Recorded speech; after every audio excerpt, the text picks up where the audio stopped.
Përshëndetje nga Top Tani Podcast. Sot kam dëftuar një personazh që është rritur në sytë e publikut. E ka ekspozuar vetin e tij që në fillim kur doli për të parë në një reality show dhe sot është ndëruar në një personazh në një supermarket të suksesshëm. Jam sot me Arbër Çepani. Kënaqësi që jam këtu, gjithmonë kënaqësi, por pëlqej shumë intervistat që janë kështu tet-a-tet. Dhe akoma më kënaqësi që jemi bashkë në intervistë, sikurse ti e the për mua, po edhe ti nga ana tjetër ke një jetë në skenën mediatike, që është gjithmonë kënaqësi të jem nga kjo anë intervistës. Faleminderit. Arbër, ke kopa dalë në media, ka pas një arsye që jetë tërheqshëm?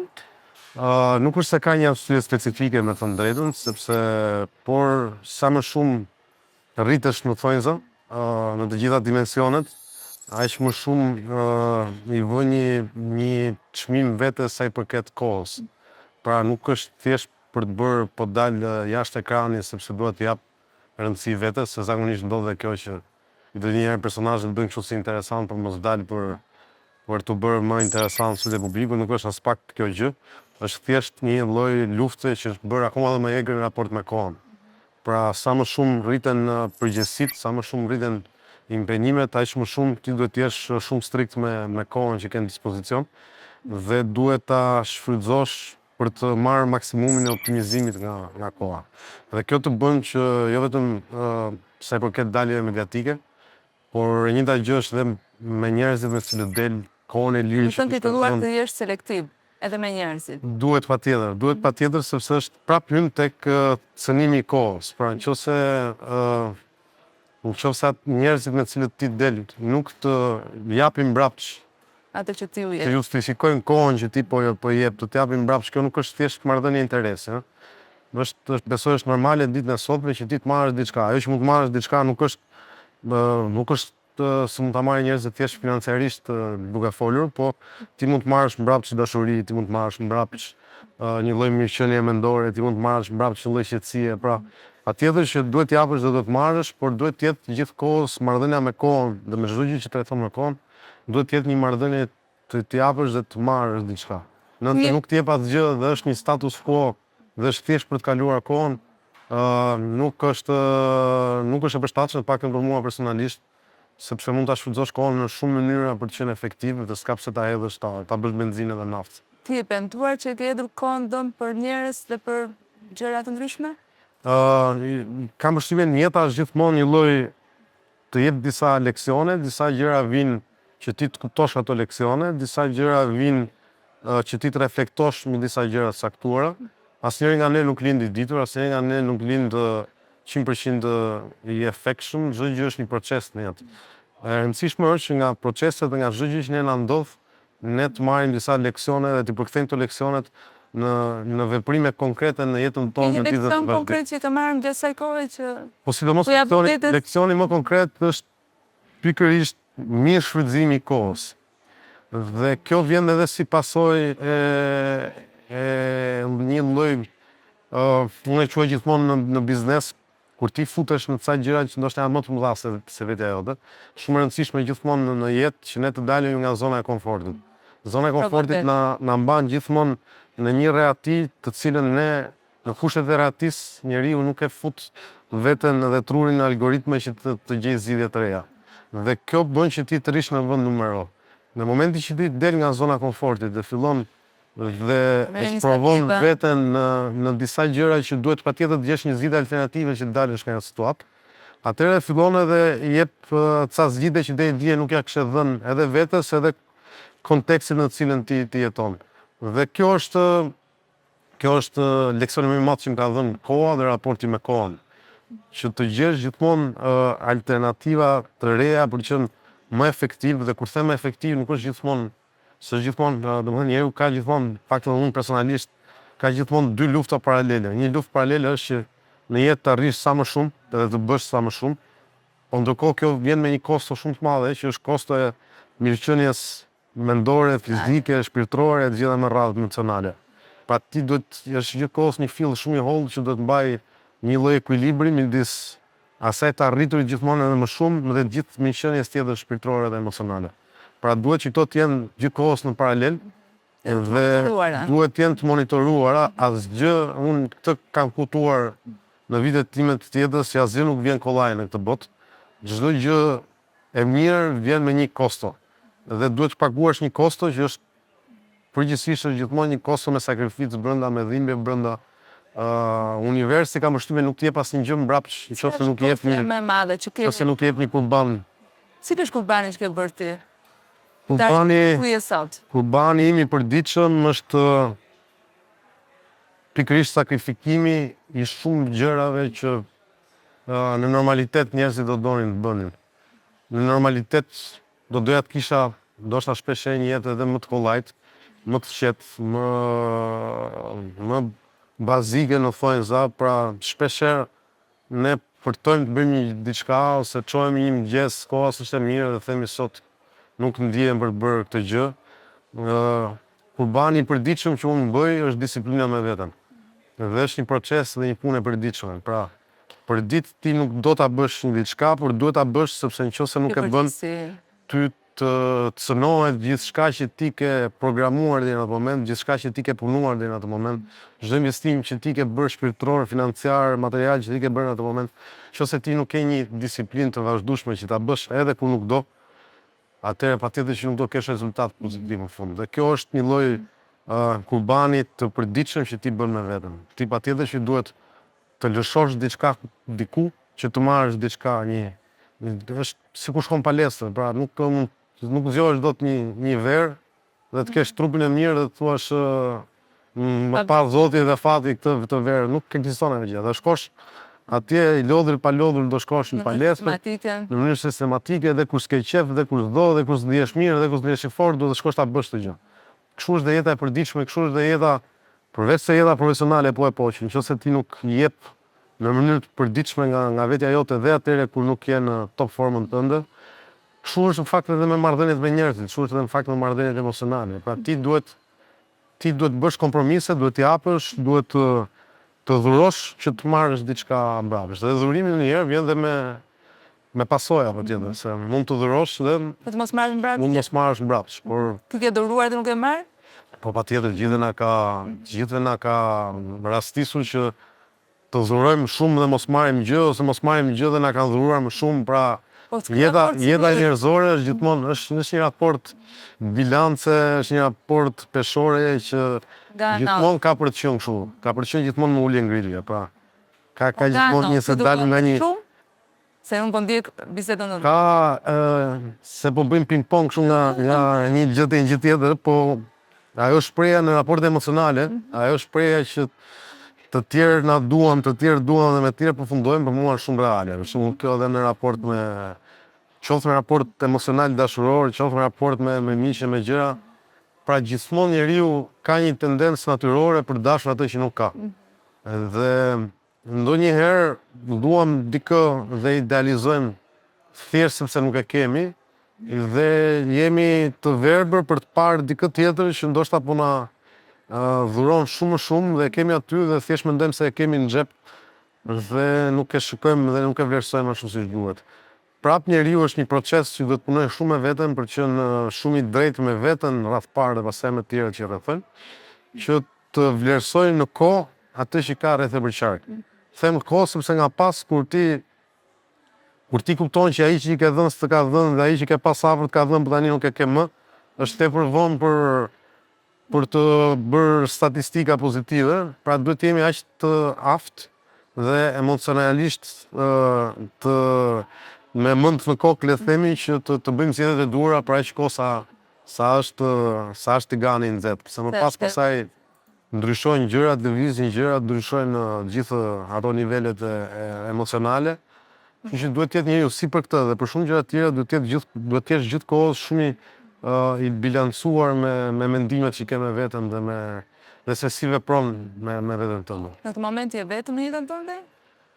Unë mendoj që asnjëherë s'kam qenë vetëm në jetën time, sepse gjithmonë në një mënyrë ose në një tjetër jam gjithmonë i rrethuar nga dashuria e njerëzve të mi të afërt. Kam fjalën një partnere konkrete. Po qoftë dashurore, qoftë miqësore, qoftë familjare, qoftë profesionale, gjithmonë kam njerëz me të cilët ndaj një lloj dashurie për gjërat që bëj.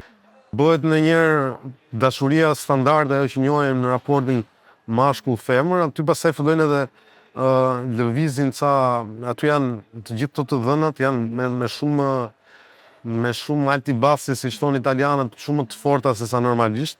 Aty fillojnë hynë ca detaje tjera si xhelozia, si dëshira për ta pasur më afër vetes se sa të tjerë. Për shembull, me miqt jemi pak më të kuptueshëm në thonjza. Pra, dhe kur ka diçka e te kalojmë pak. Po dhe pretendojmë më pak. Pretendojmë ndoshta më pak, po dhe kur pretendojmë më shumë, prap kemi një farë logjike që e fusin mes. Kurse në dashurinë standarde, aty fillojnë e jarrën syt njeriu këtë her pas here, dhe prandaj janë historitë kur mbarojnë historitë dhe kur mbaron kjo gjë dhe ti e tregon nga pas. Ndonjëherë thua për veten se unë pas kam qenë ky që isha kaq i sepse nuk kthjellet, mjaftosh brenda historisë. Pasi kthjellohesh, kur nuk je kthjellur brenda historisë. Prandaj në këtë pikë duhet jemi shumë kujdesshëm, sidomos me kë kemi marrëdhënie dhe dashurie, sepse unë them gjithmonë me të gjithë sektorët e tjerë, bashkësitë e tjera, ti e ke pak më kollaj. Ndërsa me atë që ti zgjedh që të kesh në krah, dhe që e ke në krevat në aspektin metaforik, dhe jo vetëm, ai të ka në dorë të fusi pikërisht në të vorkullën që ti se kupton që je në një vorkull. Pra mund të jetë njeriu më i mirë në botë dhe ty të bëj shumë të mirë nga çishe, dhe të bëj më efektiv nga çishe, më i dashur nga çishe, gjithë më të mirat nga çishe më përpara, por mund të jetë dhe kundërta që të fusin në një grop të zezë, dhe më keqja është që kur futesh në të gropën e zezë, nuk e merr vesh që je në këtë gropën e zezë. Dhe mbasi mbaron ky si kapitull, pastaj edhe ata që ke pas afër thoshën edhe po ne të shikonin, po nuk ngacmonin dot. Kështu që kjo është gjë që ndodh gjithmonë, por si në çdo gjë në jetë duhet të jemi mjaftueshëm të ekuilibruar gjithmonë për ta analizuar. Pastaj marr seleksione të forta sa i përket dashurisë. Mbi çdo gjë, unë kam tipin që më analizoj çdo gjë dhe besoj kjo është pika ime e fortë. Dhe kur ti këtë e kupton që zgjidhja e problemeve është një sport që duhet ta kryesh me rigorozitet dhe me qetësi të madhe, e kupton që në fakt edhe në jetën reale është e njëjta situatë. Pra në çdo lloj situatë, qoftë edhe emocionale që ti mund të gjendesh përpara, janë fund ca probleme që duhet t'i zbërthesh, t'i analizosh dhe të marrësh disa leksione. Në momentin që merr disa leksione, kupton që mund të ketë eksperienca të mira, të bukura, eksperienca që na rrisin, eksperienca që na fusin këtë gropën e zezë. Me rëndësishë që me të gjitha këto ti të nxjerrësh ca leksione që mos i përsërisësh nga 3-4 herë ato eksperiencat e këqija, se pastaj aty fillon edhe nëse ty të jeton gropa e zezë, atëherë fikse ke probleme me veten, se ke me të tjerët. Ta mbyllim me pjesën personale, me pyetjet që kanë të bëjnë me ty. Martesa, është një joshje është një ide, e sheh veten pas një farë kohe si një bashkëshort, pra ndoshta dhe altarit të dasmën që preferon që vajzat me fustan të bardhë, mashkull me rokësimbëzi, është në atë vizionin tënd për të ardhmen? Unë mendoj që vizioni i pjesës më të madhe të njerëzve, ndoshta s'mund të flas për gjithë, por paktën po të flas specifikisht për veten, sa më shumë në thonjza rritesh, aq më shumë ajo që kërkon më së shumti është një lloj qetësie shpirtërore. Pra ty nuk të vlen më asnjë lloj gjëje më shumë se sa të gjesh qetësinë ke njeriu që ke në krah. Dhe nëse martesa me dikë mund ta përmbledhësh në një bashkësi si një qetësi shpirtërore derisa vdekja të ndajë, atëherë mirë se të vi.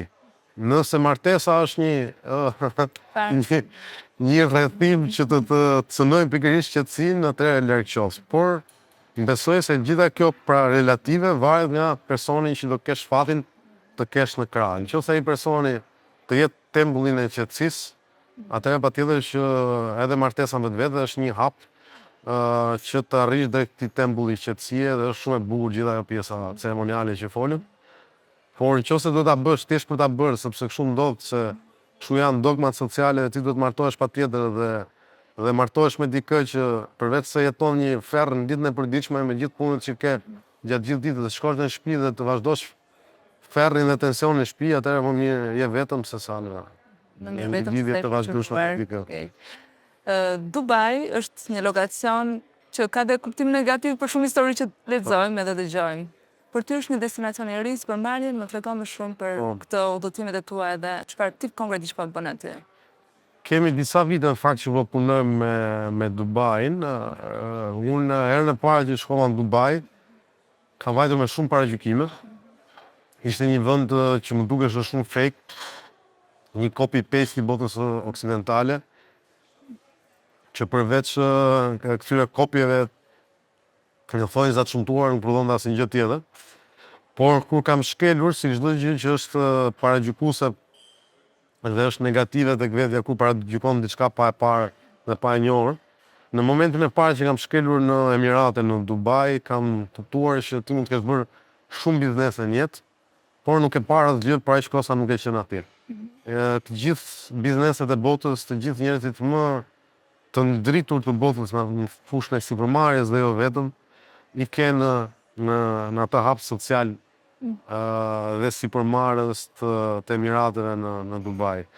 Ata janë një kontingjent të cilët 20 vitet e para kopjuan botën, 20 vitet e dyta e arritën botën dhe në 20 vitet e treta kanë shkuar 40 vite para botës. Pra sot Dubai dhe Emiratet në tërësi janë shumë përpara botës në shumë aspekte, në shumë sektor dhe sa më shumë ti rri dhe punon me ta, aq më shumë një më shumë vetën njërë në aspektin e efikasitetit që po flisim pak më para. Ata janë njerëz që unë janë në të paktit njerëz në glob, bashkëpunojmë me shumë kompani në përbot, por ata që janë locals të Emirateve, që janë një përqindje shumë e vogël në fakt, kur ti njihesh me ata dhe bashkëbisedon me ata dhe bën punë me ata, kupton që ka një arsye sepse gjërat ndodhin. Përse janë aty. Ka një arsye sepse ai vend është aq i zhvilluar dhe më besoni që nuk është as pak prej naftës apo pasurive që ka nën toka, sepse në Dubai veçanti Emiratet janë vendi që ka më pak naftë në gjithë zonën e Arabisë. Saudite, pa. Dhe ata janë aty ku janë sepse janë njerëz që kanë aftësinë e mendimit, kanë aftësinë e analizës, aftësinë e të thithërit më të mirë të globit në atë perandorinë e tyre të zhvillimit Ta atje. kanë mbretësuar në këtë pikë. Po, dhe ata kanë një aftësi të jashtëzakonshme pikërisht për të qenë efikas në mënyrën se si trajtojnë njerëzit, japin vlerë njerëzve dhe japin vlerë kohës. Pra ata ti mjafton të duhet një takim gjysmore me ata antagonistë, që ata të kuptojnë me kë kanë të bëjnë, apo harxojnë kohën e tyre kot, a ka një horizont ai projekt për cilin po flasin ose jo. Nëse nuk ka, ata nuk i shemën ndavolinë. Pra nuk janë njerëz të llafeve, janë njerëz të punës dhe të rezultateve. Kjo në fakt unë e njoh pak botën arabe edhe për te Emirateve, nuk ndodh në shtetet e tjera, nuk është e njëjta situatë me Arabinë Saudite, me Omanin, me Kuvajtin. Ata janë njerëz që kanë shumë lek nga nën toka e tyre. Por janë pak prapëmbetur në pjesën janë më prapëmbetur sepse normalisht është prapë natyrë njerëzore. Kur ti janë të vetëkënaqur edhe leku të vjen nga pusi i naftës, është të vështirë të duash të mendosh të shkosh për te, se të vjen pak në mënyrë të kollajshme. Këtë gjë nuk e kanë Emiratet, duan të jenë gjithmonë shumë më mirë nga ç'ishin një vit përpara. Është një vend që unë në gjithë vitet që kam qenë, sa herë shkoj, shef një ndryshim dhe shkojmë disa herë në muaj. Unë me bashk punëtorin tim Eglin, që është ai një avokat i njohur, ju e njihni edhe personalisht Egli Axhiren, kemi krijuar një kompani që mundohemi të ndërlidhim më të mirët e globit që ne njohim, kompani të ndryshme që janë në botën e luxury, që janë në botën e ndërtimit, real estate-it, dhe mundohemi të ndërlidhim me njëra tjetrën. Po për një lloj ndërmjetësimi. Një lloj ndërmjetësimi, por jo vetëm ndërmjetësim dhe mbarim të punës me ndërmjetësimin, por përveç se i bashkojmë, përveç se ndërmjetësojmë dhe bashkë veprojmë me ta për ta bërë atë produkt të ri që ne kemi startuar në bashkëpunimin midis kompanive, për ta parë këtë filiz të re të rritet në një lule dhe në një bim të shëndetshme më pas. Pra dhe ndjekim gjithë procesin duke qenë brenda procesit. Dhe kjo na ka shërbyer shumë për dalë nga kjo bota komfortit, sikurse thash. Të dy ne kemi biznese që na ecin shumë mirë në veçantin tonë, por donin të bërin një diçka që shkonte përtej asaj që kishim bërë deri në atë moment. Dhe më pozitive përtej gjithë benefiteve financiare që mund të ketë patjetër puna jonë, por më e rëndësishme është të kuptosh se sa më shumë të punosh me njerëz që kanë arritur shumë në jetë, aq më të thjeshta janë gjërat që duhet të jenë bazike dhe jo të vështira. Pra njerëzit që janë në top level në botë po flasim, punët e vështira t'i bëjnë të thjeshta dhe punët e thjeshta thjesht t'i bëjnë. Ndërkohë që në Shqipëri punët shumë të thjeshta të bëhen shumë të vështira dhe ti harxhon kohë me probleme bazike, pra ti rri merresh 2 javë të tëra thjesht për të thënë që kjo gota do të shkojë nga këtu dhe nuk ke në fund ditës sepse kjo është thjesht një punë bazike që nuk po punon, nuk do ketë një rezultat jashtëzakonshëm se kjo gota do të shkojë nga këtu, por ti harxhon kohë, nerva, mendim, energji vetëm që kjo të shkojë nga këtu.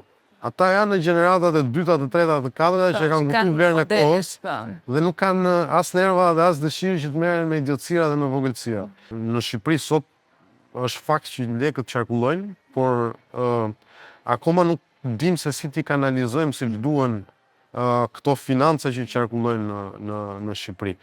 Por ka ardhur momenti sepse dhe tuaj që vinë në Shqipëri kërkojnë brendet kur vinë në Shqipëri. Pra të duan një brend të huaj global. Nëse deri sot ne i tregonim lokalet tona, patjetër që në një botë globale kur të vi në jug të Shqipërisë, ai do dojë të gjejë Namosin, Fjalavien, do dojë të gjejë Zumën, Fjalavien, do dojë të gjejë brende që i ka parë në vendet e tjera që janë certifikuara, që pretendojnë.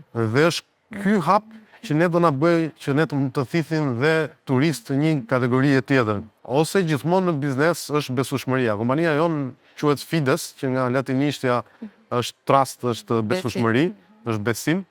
Gjëja e dytë se si kompani të mëdha apo individ që kanë biznese multimilionëshe mund futen në një vend të caktuar, është besueshmëria që mund të kenë tek njerëz të caktuar.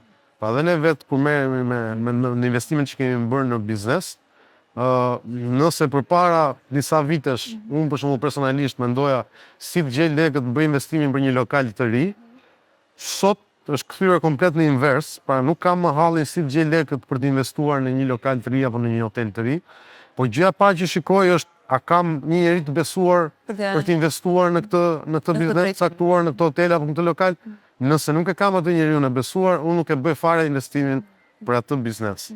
Dhe njëjta gjë ndodh dhe me brendet ndërkombëtare. Pra brendet ndërkombëtare nuk e shikojnë patjetër Shqipërinë në hartën e numrave të tregut, por nëse ne, siç ne kemi bërë deri tani për brende si Dolce & Gabbana, Blue Marlin, që është një nga lokalet më të njohur në Ibiza që ne kemi marrë eksklusivitetin me Shqipërinë, apo dhe brende të tjera, në momentin që ne hymë në një kontakt personal me ata që kanë krijuar brendet apo që drejtojnë brendet dhe kanë një lloj besueshmërie personale për ne. Edhe portofoli që u tregon që ti ke tikon në gjithë joshjen e tyre. Ne thonë nuk e kemi patur në hartë Shqipërinë, por meqense kemi një kompani, kemi këta çunat që i njohim, kanë bërë disa, kanë një portofol, kanë treguar që mund të bëjnë gjëra serioze, atëherë pse jo ta testojnë. Pra e kemi marrë që kemi kapur veshin në të kundërt, patjetër me kosto për neve, sepse që të hysh në rrethin e tyre, që të krijosh besueshmëri nga ata, në një farë sensi duhet të jesh si ata, të investosh si ata, të hash si ata, të pish si ata, të festosh si ata, të bësh një lloj lifestyle në botën e tyre që të krijosh besueshmërinë e tyre dhe ky është investimi që ne bëjmë. Se ne njerëzve u duket shumë sikur ta bëjmë bela vita nga gjithë ndarë, bëjmë pushime, qef te, qef ande. Kjo është një lloj investimi që ne kemi zgjedhur për të hyrë në damarët e tyre, le të themi, edhe në botën e tyre. Bashkëpunimi me Luana Bjolcën ishte në këtë kuadër, ishte një rastësi që u pashën për rrjetet sociale në eventin e modës që u bë? Ne pikërisht këtë gjë bëjmë që të ndërlidhim kontaktet tona, të ndërlidhim njerëz që ne mendojmë të aftë në botën e sipërmarrjes dhe në botën e biznesit. Dhe Luana, për gjithë ata që e njohin, është unë e konsideroj një makinë biznesi, një industri biznesi, është një vajzë që përtej botës televizionit dhe përtej atë që ne njohim vizualisht nga showbizi dhe themi. Luana është një ndër njerëzit më serioz që ne jemi ulur në tavolinë. Dhe patjetër televizionistë si e tillë. Po patjetër bota e televizionit ne të bën të paragjykueshëm sepse të duket sikur. Jo, flas për pjesën e stafeve, ata që kanë punuar dhe rrethet e tyre. Ti flas në të publikut, jo Luana, po kushdo që punon në botën e televizionit mund të duket sikur thjesht një botë show-offi, ndërsa Luana është një njerëz që punon me letën e laps dhe ne dëshirojmë shumë që ne të gjithmonë të kemi bashkëpunëtorë që kanë më shumë punë se sa fjalë të bukura dhe imazh.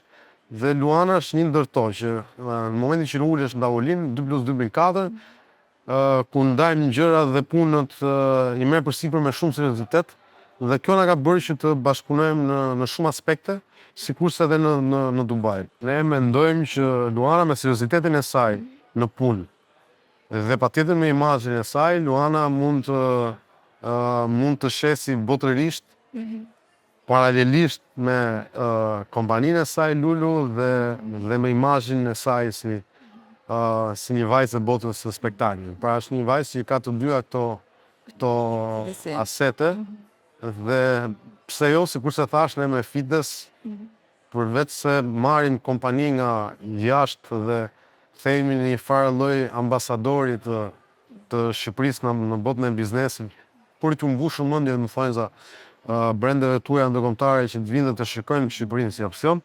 Në të njëjtën kohë bëjmë një exchange dhe të gjithë ata që ne mendojmë çfarë ju keni? Të gjithë ata që ne mendojmë që mund të performojnë në të gjithë botën e jashtme dhe në kontaktet që ne i kemi krijuar jashtë, pse jo, dhe Luana është një ndër to që ne mendojmë që ketë një po. Ka një emër tjetër që do ta lançoni, do provoni të tregun e huaj? Përgjithsisht ne bashkëpunojmë më shumë me kompani se sa me individ. Por sikurse thash, Luana është një suikazis e ndryshme sepse është edhe imazhin vetvete, por edhe kompania. Pra ajo është i ka paketë të dyja. Kështu që nuk që ta dim çdo ndodh pasaj intervistës, se do kesh shumë oferta besoj nga shumë të tjera personazhe që kanë krijuar brendet e tyre në Shqipëri. Prandaj pyeta. Oferta mund të ketë shumë, po thash është prap dalim ke rëndësia e kohës. Domethënë është shumë e rëndësishme me kë ke të bësh në tavolinë dhe se çfarë vlere japim vetë kohës ata njerëz në të cilët të jenë në tavolinë. Ne të gjithë ata që bashkëpunojmë, duam të bashkëpunojmë për projekte shumë afatgjata.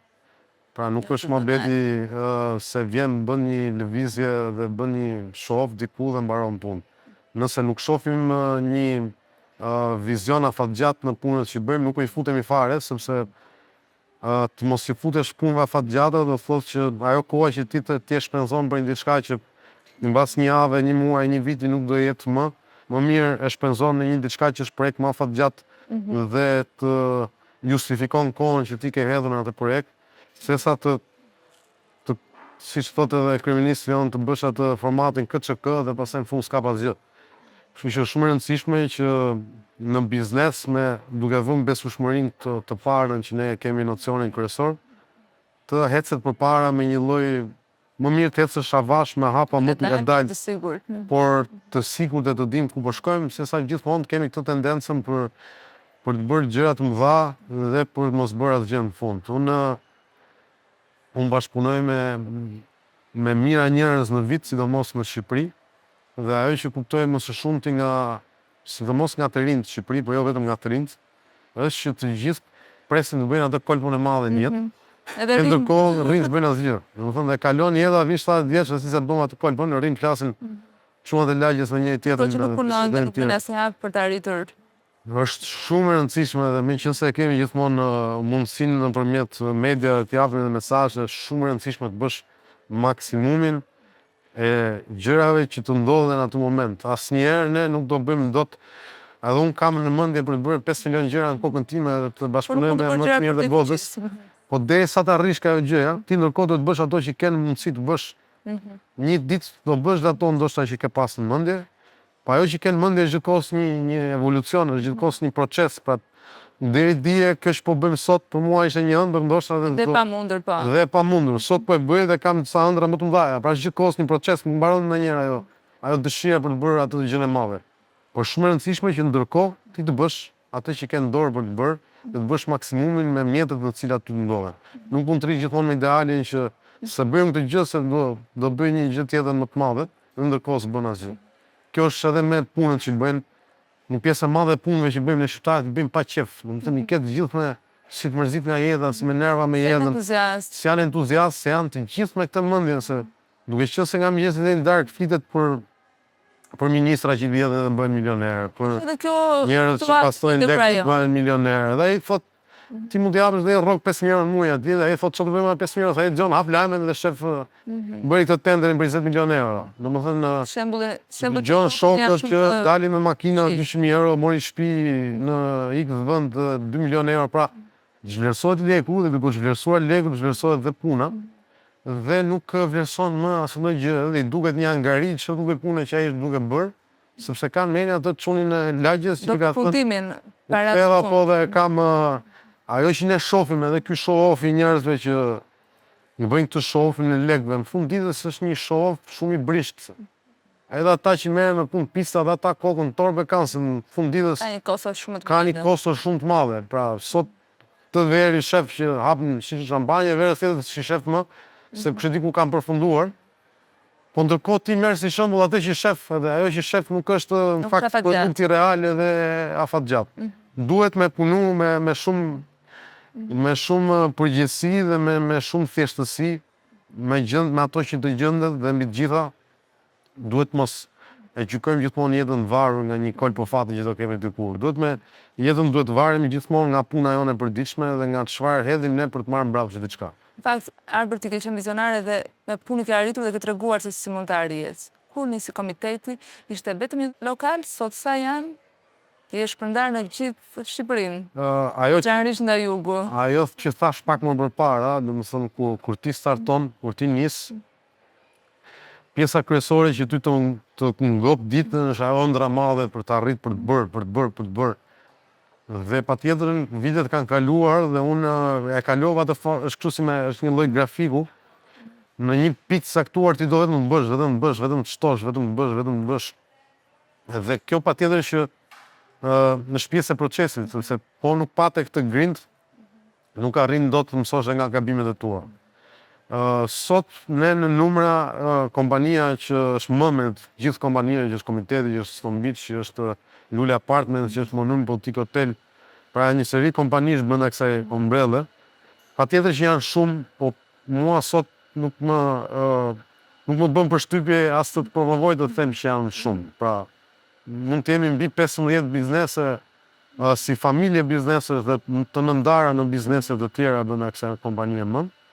Po kjo nuk është arritje madhe ditës sotme, që ti ke hap shumë apo vazhdon të hapësh. Arritje madhe sot është se si ti arrin të krijosh sisteme që këto jo vetëm të jenë vetë suficiente, por edhe të krijojnë vlerë të shtuar për njerëzit të cilën punojmë, për ata që kanë hapur, për ata që kanë investuar dhe për ata që shkojnë patjetër që është vlera përfundimtare dhe më e rëndësishme se çfarë merr klienti mbrapsht eksperiencë nga këto biznese. Dhe e gjitha kjo grafik sot është kthyer pikërisht nga burimet minuzore. Pra, sikur se thash pak më parë, sot nuk të vlen asnjë lloj investimi nëse ti nuk ke krijuar sistemet që burimet njerëzore ta kthejnë këtë lloj investimi në vlerë. Dhe sidomos për ne, që këto janë biznese të krijuara po themi nga zero, pra janë biznese që ti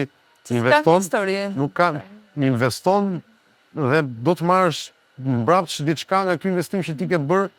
Nuk është një hidrocentral që ti ke marrë në koncesion se ta ka dhënë ministri dhe ti e di që ndodh çfarë ndodh, ty do të qarkulloj ujë lumit atje dhe ti do marrësh X lek nga shitja e energjisë në fund.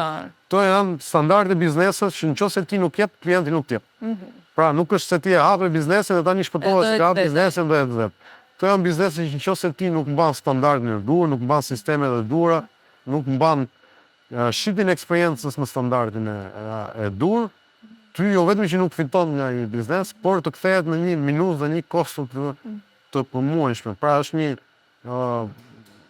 eksperjenca në këto biznese, është një proces që lind në mëngjes, vdes në darkë dhe lind prapë nesër në mëngjes. Pra nuk është në shumë biznese të tjera ti krijon një sistem, edhe funksionon. Krijon një proces dhe patjetër ka luhadi ky procesi që ti mirë menaxhon me raste të caktuara. Por në linjat përgjithshme ky proces ai që ke krijuar të mban, le të themi, mbahet në këmbë me plus minuse. Kurse në biznesin e hospitality, që janë hotelet, restorantet, baret, ky është një proces i përditshëm. Pra ti mund të çohesh në mëngjes dhe thua më në fund ja dola që të kem një staf të caktuar, të kem një sistem të caktuar, të kem një shërbim të caktuar. atë drek, ti e ke thënë të mëngjes, atë drek ndodh një kataklizëm e madhe, çdo gjë nis nga zero. Dhe ti duhet të jesh gjatë gjithë kohës që të gjesh zgjidhje të reja alternative, të gjesh zgjedhje të reja kreative, të mos tepes asnjëherë nga problemet që dalin përpara. Është patjetër për kudo që do të merret me biznes, për mua kjo është bota e Harvardit në biznes, sepse me këtë lloj sektori ti kupton i bësh multidimensional. Tu duhet të zgjidhësh 34 probleme të ndryshme në sektor të ndryshëm në kohë reale, duke mos humbur qetësinë, sepse po nuk i zgjidhe, nuk ka kush i zgjidh për ty. Pra, patjetër që ti duhet të kesh të gjithë qetësinë e duhur shpirtërore, mendore, profesionale, që të japësh zgjidhjen fund të ditës. Në të gjithë mbledhjet që kam me menaxherët e sektorëve ndryshëm që kam në kompani, në gjithmonë këtë gjë ju them, mendoni që një ditë që zhdukem, nuk jam, domethënë në shpallë vdekjen e parakohshme diku dhe vë atë letrën këtë dera, si do zgjidhni? A keni e zbërtheni problemin, i shkoni analizoni deri në fund dhe si do zgjidhni kur e keni patatën e nxehtë? Gjithmonë kam këtë teorinë e patatës së nxehtë. Kur të bie një patatë e nxehtë në dorë, kur e di që dikush tjetër mund ta mbajë, ti thjesht e lçon. Dhe kjo të bën që trurin ti mos e fusësh në një algoritëm zgjidhjesh. Se thua në fund ditës se do zgjedhja e tjetrit që është mbi mua. Dhe kjo bën që gjithmonë problemet vetëm të shtyhen, vetëm të zmadhohen, dhe ti mos gjesh asnjëherë një zgjidhje. Ku ndërkohë teorikisht një kompani e shëndetshme, një sistem i shëndetshëm, gjithë ata që kanë sidomos menaxhmenti që është në majën e piramidës, por gjithë ata që kanë një përgjegjësi të caktuar duhet të mendojnë se si ta zgjidhin këtë përgjegjësi të caktuar pa që nevoja që këtu patatën e nxehtë në diku tjetër. Sot ka një fat të madh për gjithë ata që janë në rreshtat e të punësuarve, sepse duke pasur shumë probleme me burimet njerëzore, duke qenë burimet njerëzore shumë të pakta, dhe rasti konkretisht në Shqipërisë, domethënë mund të më thotë kushdo tani jam i gatshëm të jap përgjigje, të më thotë që në Shqipëri s'ka punë, unë jam i sigurt që në Shqipëri ka më shumë punë nga çka punonjës. Ndaj të njëjtin mendim se vuaj edhe vetë këtë. Të kam të përditshme kushdo që të më thotë kundërtën jam i gatshëm të dal në bashkëbisedim të drejt për drejt me të.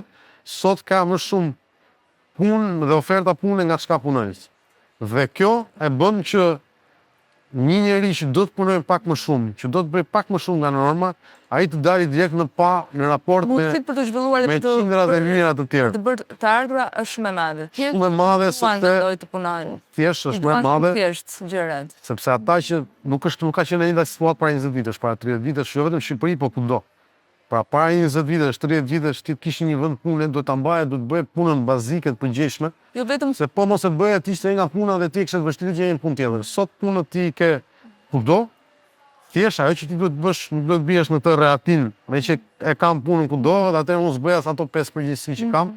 Se po mohoj që ky do marrë një tjetër se s'ka ku shkon. Kjo është një agoni për të gjitha palët, është agoni për vetë të punësuarin, është agoni për kompaninë. Në momentin që ti del pak mbi palët dhe bën pak diçka më shumë se sa të tjerë, diçka më kreative, gjem 5 zgjidhje më shumë se sa të tjerë, unë jam i sigurt që brenda vitit ty të bëjmë president kompanie, madje të lënë 80% të bizneseve dhe thonë mbaj ti se shqyr jeta dikë që po e ran biznesin. Kështu që shfrytëzoni në këtë moment, mos e mendoni si një diçka që është negative, shfrytëzojeni sepse kjo gjithmonë në momente vështirësie të një periudhe të caktuara historike, ka gjithmonë oportunitete për ata që duan të shohin më të mirën dhe duan të ecën përpara. Besoj shumë mirë për të rinjt kjo, po Arber, duhet të ndalësha pak tek ngjarja dramatike që ndodhi jo vetëm familjes tuaj, po edhe gjithë njerëzve që njihnin Gert Bogdanin, motrës tënde, ishte një moment shumë i vështirë. Ka kaluar një vit e pak, tani ke marrë më shumë përgjegjësi, duke qenë vllai i Elvirës, duke qenë daja e 2 fëmijëve që s'kanë babain, si është ky raport, si është ky moment i yt? Është shumë i vështirë, patjetër që është shumë i vështirë, patjetër që është dogënje apo thoja që është diçka që kalon qoftë dhimbja, qoftë mosueshmëria, qoftë kalon me kohën. Pra koha nuk është se të shëron, thjesht ti bën një lloj teatri me veten, bën një lloj aktrimi me veten dhe mundohesh të mbushësh mendjen sikur do bëhet pak më mirë, por në fakt nuk është se bëhet më mirë, thjesht ti mundohesh të përshtatesh me këtë realitet të ri. Patjetër që përgjegjësia ime personale por jo vetëm mbi të gjitha e lirës, e lira është ajo që në fund të ditës e vuan në person të parë çdo ditë, qoftë në aspektin e përgjegjësisë kundrejt fëmijëve të saj dhe familjes, por qoftë edhe në aspektin personal, se Lira s'kishte një raport thjesht burr-grua me Gertin, ishin si dy miq shumë të ngushtë me njëri tjetrin që ndalnin çdo gjë, dhe patjetër që gjithë peshën kryesore, psikologjike, njerëzore, financiare e ka Lira mbi shpatulla, pa çka se të gjithë ne që jemi rreth e përqar kësaj, familja e saj, pa çka se ajo e di që ne jemi aty, që ne jemi aty dhe ne do jemi gjithmonë aty.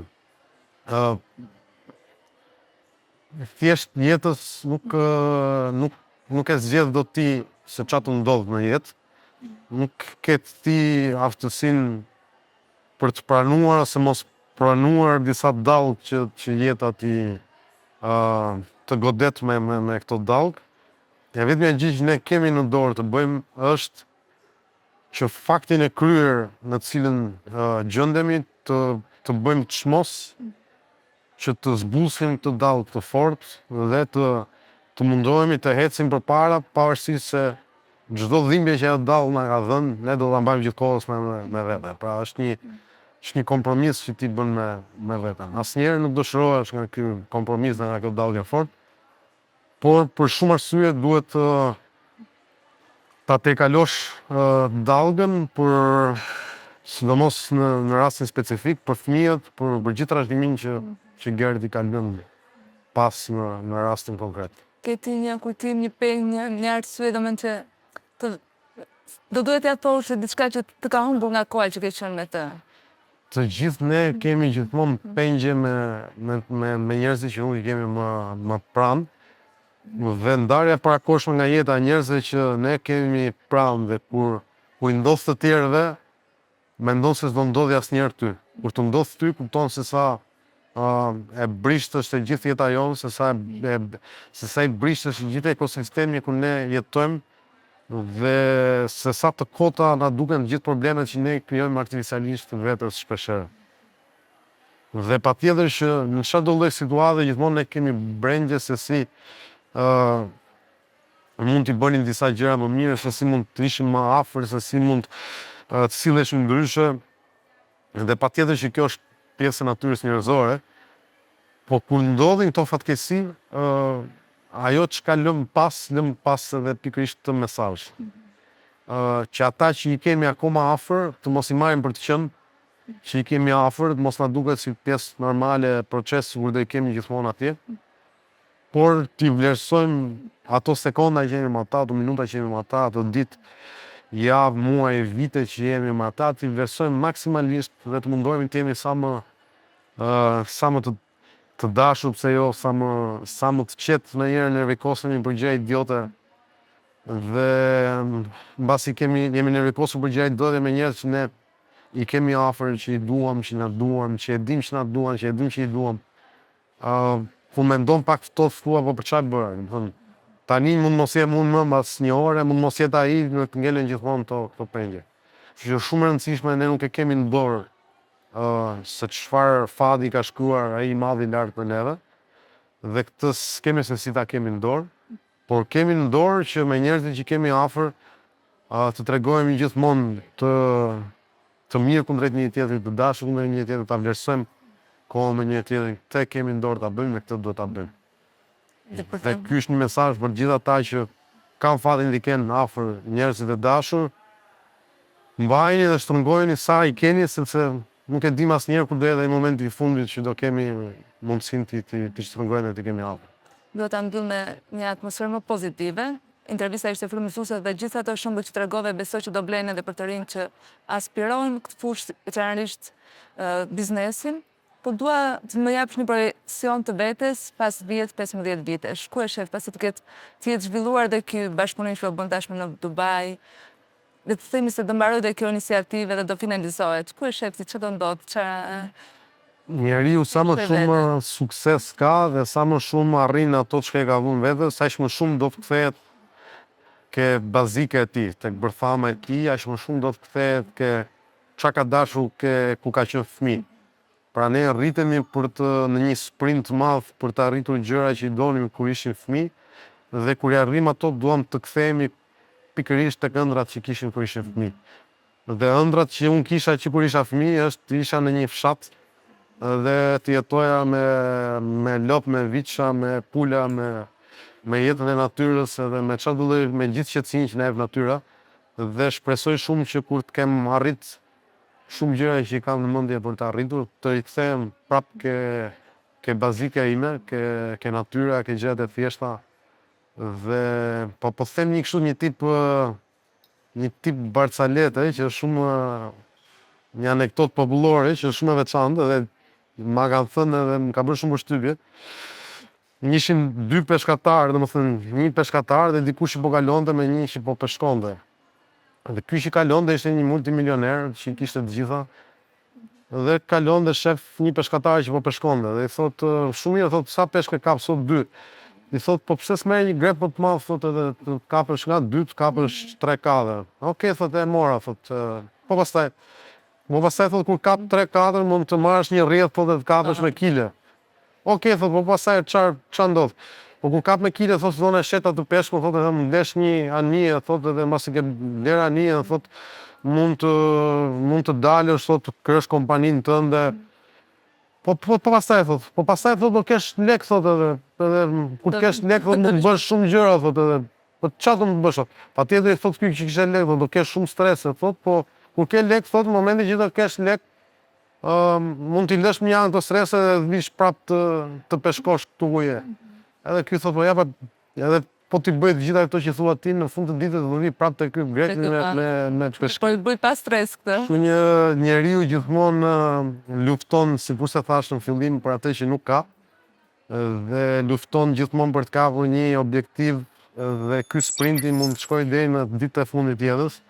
Po është shumë e rëndësishme që kemi një balancë me veten, të bëjmë ato që kemi i vënë qëllim vetes, po nga ana tjetër dhe të shijojmë ditët dhe të shijojmë, të njohim, kemi kohë të rrimë me veten. Pra ai peshkimi simbolik të ndodhi në një lloj balance, pra nuk është e thënë që të rrimë të jetën dhe vetëm të peshkojmë.